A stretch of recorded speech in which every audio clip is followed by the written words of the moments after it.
Oh, hey, what's up, everybody? We find ourselves out here at the freshwater farmstead once again, prepping these living soil beds. We're at part 2 right now. If you didn't see the last video, check out the description below and we'll link to it. What we're doing today is we took up the plastic that was on those beds and we are going to go ahead and lay down some living worm castings so that we can put a little bit more life in the soil, and then we're gonna get planted. The reason why we call these living castings is because, you guessed it, they're alive. If you start to sift through it, you can find wiggling worms everywhere. Come on guys, don't make me a liar. There we go. And basically this is a giant clod of castings. It's been sifted pretty well, but not so well that it removes the castings and cocoons. The cocoons are the little eggs of the worms. So we're gonna go ahead and put this in our living bed right now.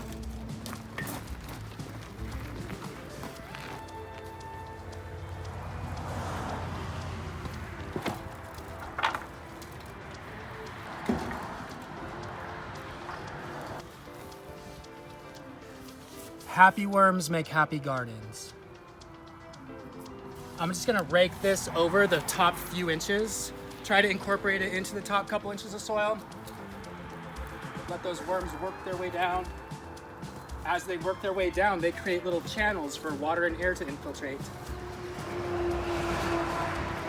The worm castings that they're producing are full of plant available nutrients, both macro and micronutrients. Worm castings are one of the best things you can give to your soil.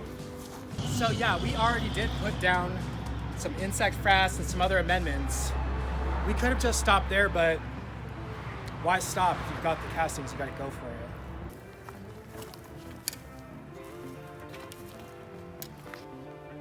I don't know if you guys remember, but in the first video, this bed was full of weeds that had been turned over from the soil that I had put in here.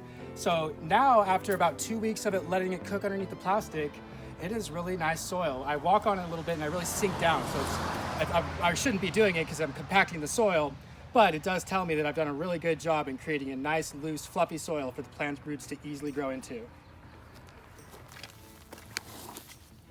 All right, now we're ready for planting.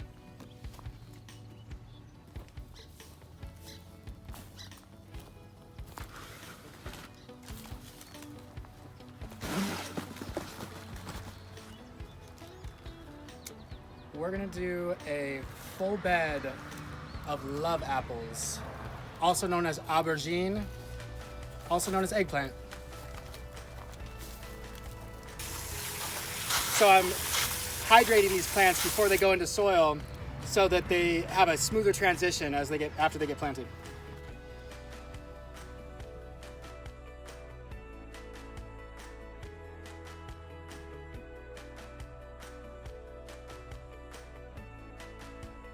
These love apples about a foot or so, foot and a half between each one of diameter. They grow something like a pepper plant, good sized little plant, probably about 2.5 feet tall, maybe 2 feet wide at the most. So we want to have enough space for each of them to grow up, but we want this place filled in really well too. So we got the first bed planted with eggplant. Now we're gonna put down some bell peppers. We're kind of risking it putting these peppers and eggplants out because it's kind of chilly in our Pacific Northwest coastal environment. But I've got a couple of ideas to keep these things warm, so let's just see how it goes.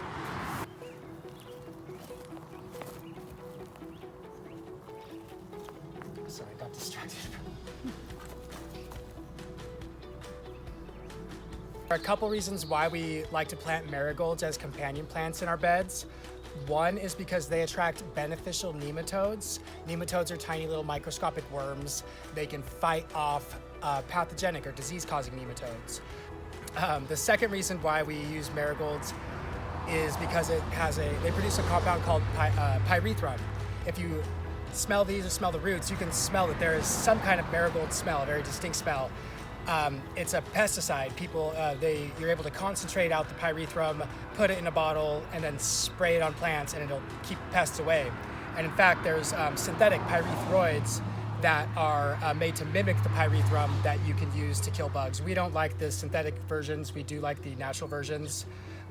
Mostly though, we like to plant them as companion plants so they deter pests from even stopping by the garden.